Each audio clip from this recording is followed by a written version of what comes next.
Friends, all the laws of sacrifice described in this week's Leviticus Torah portion, Tzav, chapters 6 through 8, were meaningful only so long as the temple in Jerusalem flourished. And this, as we know, lasted until 70, when the temple was destroyed forever by the legions of the Second Empire, the Romans, since it would no longer then be possible to offer sacrifices, which weren't just animals, it could be whatever you offered up to God. Our ancestors introduced what was then a radical innovation: verbal prayer. They invented this, maybe not in book form, but they invented the prayer book, and they called it literally Avodah Shebalev, sacrifice of the heart, to serve as a fitting substitute for the offerings of the ancient sacrificial system in this week's Torah portion. But here's the problem our more mystical Jewish ancestors raised. Jewish mysticism teaches that whatever has been created cannot ever be completely destroyed. So it wasn't enough for them to suggest that the prayer book was a substitute for sacrifice, even though the altar of the temple had been destroyed for over 1,000 years. Jewish mystics who loved prayer felt they still had to account for that actual altar which seemingly disappeared with the fall of Jerusalem in 70. So where did the altar go? The altar, they answered, is inside every human heart. And they derived this explanation from a verse in this week's Torah portion where the text reads, Ve'esh hamizbeach tukad bo, which means the fire of the altar shall be kept burning on it. The Hebrew word bo, which we normally translate to mean on it, can also mean literally in him. So the mystical commentators conclude that the fire of the altar shall continue to burn in him. Who's him? Aaron the high priest, the main character in this week's Torah portion. And through him and them, the priests, all their descendants, you and me, who constitute the household of Israel. Every person's life, the Rabbi submitted, can be, in a sense, a temple. For every person's life possesses the presence of God. And every human heart, they continue, is an altar. So that, they say, is where the altar of the ancient temple in Jerusalem went after it was only seemingly destroyed. And sacrifices are also the link to the accompanying prophetic reading this week in Jeremiah, who warned our ancestors not before the second temple was destroyed, but before the first temple was destroyed by the Babylonians around 586 BCE, that if they kept on worshiping the wrong things, idols, if they kept sacrificing their children to idols in the valleys of Jerusalem, then God, they say, Jeremiah says, will destroy Jerusalem and you will be destroyed as well. Jeremiah even tells the people that when their behavior is that bad, if they're sacrificing the wrong things, that even after they've been killed, I know this sounds gross, but it's in the Bible, their bodies will be pulled from their graves and left to rot under the sun and the stars and all the other wrong idols they've worshiped. The Hebrew prophets like Jeremiah were soldiers in a war against idolatry, which weren't just statues. As Norman Podhoretz writes, and I quote, "The big idea of Jewish revelation is that there is only one God, not many gods. You can't see that God in one depiction. You couldn't make a picture of the one God. You couldn't make a statue of God. You just have to hear what the one God demands," which Jeremiah spells out in chapter 9, verse 22, in this week's accompaniment to the Torah. God says, "Ko amar Adonai al yitalel chacham b'chokhmato, let not the wise man glory in his wisdom, let not the strong man glory in his strength, let not the rich man glory in his riches, but only in this should a person glory, in devotion to what matters most to me, says God. For I, God, oseh chesed mishpat utzedakah, I, God, act with kindness, justice, and equity in the world. For these I delight in, declares God.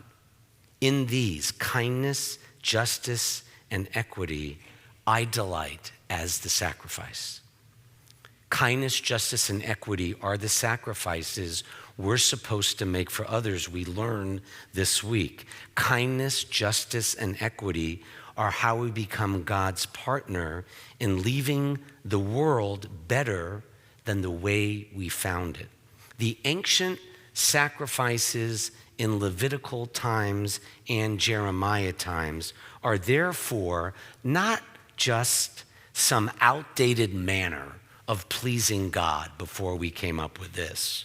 On the metaphoric and spiritual levels, the sacrifices are also a matter of understanding that each of us has an altar within ourselves and that we can reshape our lives to meet the ideals we purport to care about. Whenever our good inclinations prevail over our evil tendencies, we bring a sacrifice upon that ancient altar within our hearts. Every good deed, every act of kindness, justice, equity adds brilliance to a potential flame that burns in the depth of our divine soul. Every mitzvah, every sacred deed can perpetuate the flame of Jewish faith. Every bad deed diminishes that light and spirit of God. And each of us shares this responsibility to keep the flame of Jewish faith alive in our hearts through our own personal performance, by speaking out, standing up. It's not enough to have a fire burning on some ancient altar. There must also be a perpetual passion and enthusiasm for life deep within us to bring kindness, justice, and equity to the world in which we have been placed. No matter how wrongly people are acting, even in recent days, we can always do better. We can always be better, individually and collectively. And let us say, Amen.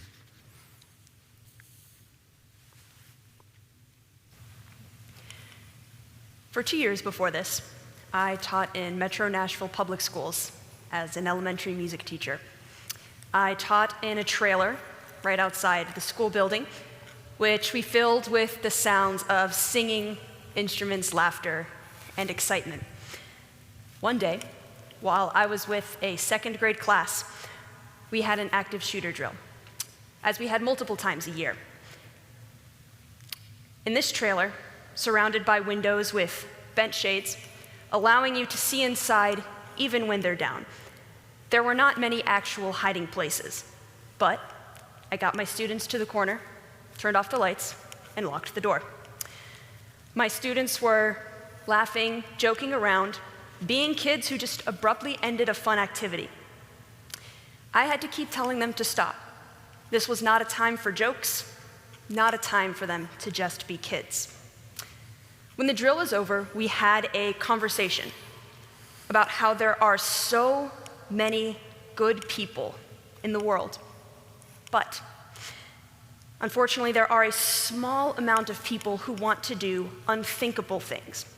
And we need to make sure we know what to do to keep ourselves safe if one of those people come to us. One of my students raised their hand and asked, what happens if they come to our school? And I said, that's why we have to stay quiet and still so they don't see us. Another one of my students asked, what would happen if they walk up the ramp to the trailer?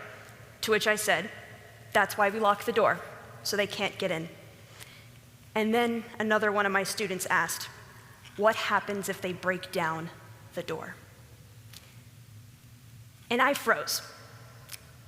Because how do I tell these kids that if that happens, I can't keep them safe? I felt like I was lying to them because the trailer walls wouldn't be thick enough to stop a bullet if someone knew we were there. All I could say to them in that moment was, that's why we have these drills and know what to do, so that hopefully we will never have to know what happens after someone breaks down the door, because it was only a drill. Only 22 miles away from that trailer and that conversation was a school who a year later would not be so lucky. This past Monday, 3 students and 3 staff members from the Covenant School in Nashville went to school, ready to learn and teach, but never left. Everyone else and the families affected left school that day, having learned the answer to my students' question, what happens if the person breaks down the door? This is not a time to get the issue confused. It is not about the gender identity of the shooter. It is not about if there was ease of access into the building. It is about doing what needs to be done, taking action, and making sure that no other school learns the answer to that question. The song I'm about to sing takes the idea of lo yisagoy, putting our weapons down, and im lo akshav eimatai, if not now, when? If not now, then when? Because if not now, then when?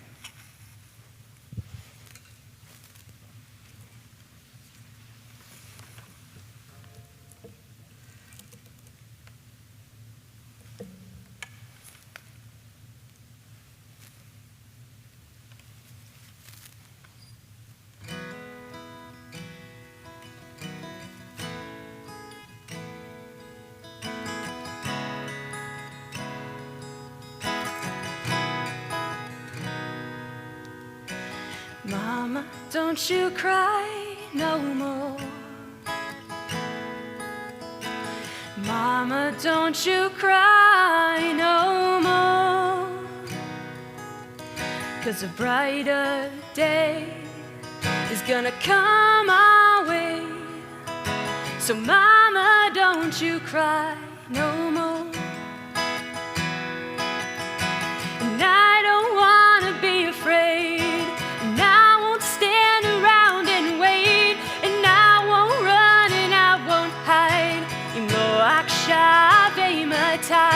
Cause I don't want to be afraid, and I won't stand around and wait, and I won't run and I won't hide.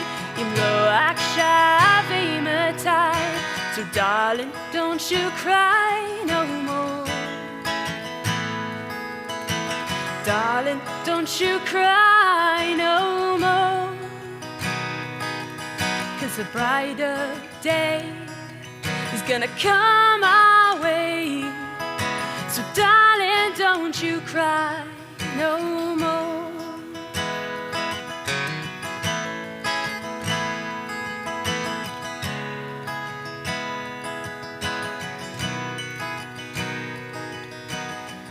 Lo yisagoy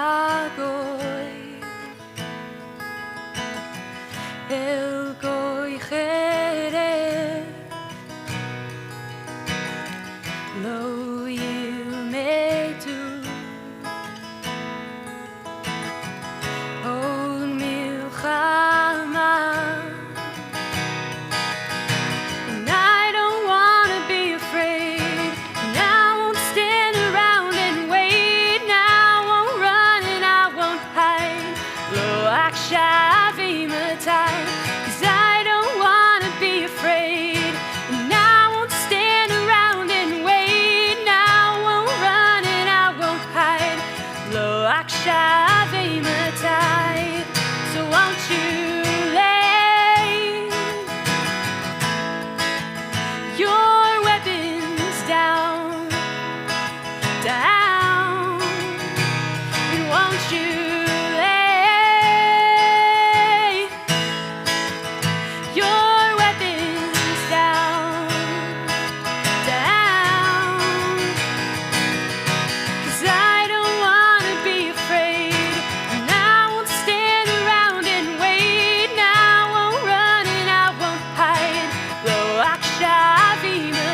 so we won't have to cry no more. So we won't have to cry no more.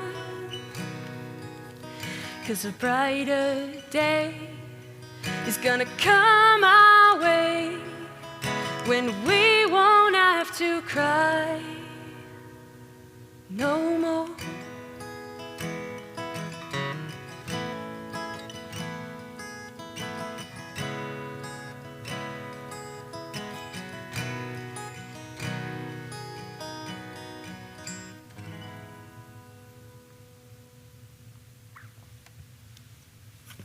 Amen.